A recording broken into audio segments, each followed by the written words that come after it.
पूरी जुग जुग जिया तू लला देवा भावनी बाके भाग जागल हो लाल हो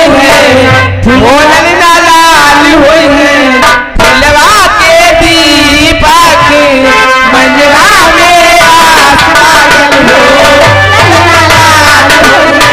फुलवा के दीपक मंजरा में आसमान हो।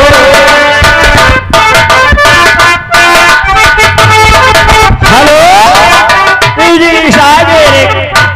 ये आगे हमारे श्रीमान आनंद यादव ग्राम के मुनिहा के रहने वाले भैया जी है।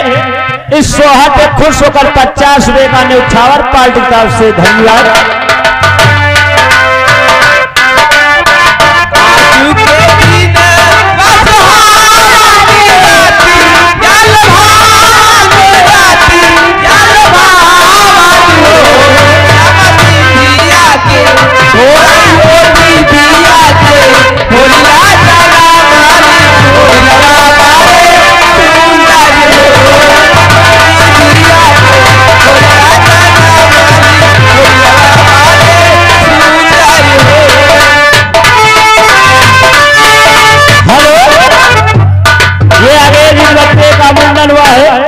उस बच्चे के भाई आर्यन एंड छोटू उन दोनों भैया जी की तरफ से 20 रुपए का न्यौछावर पार्टी की तरफ से धन्यवाद।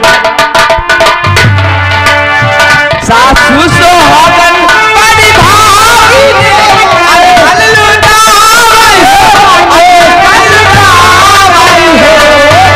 दुआरा पे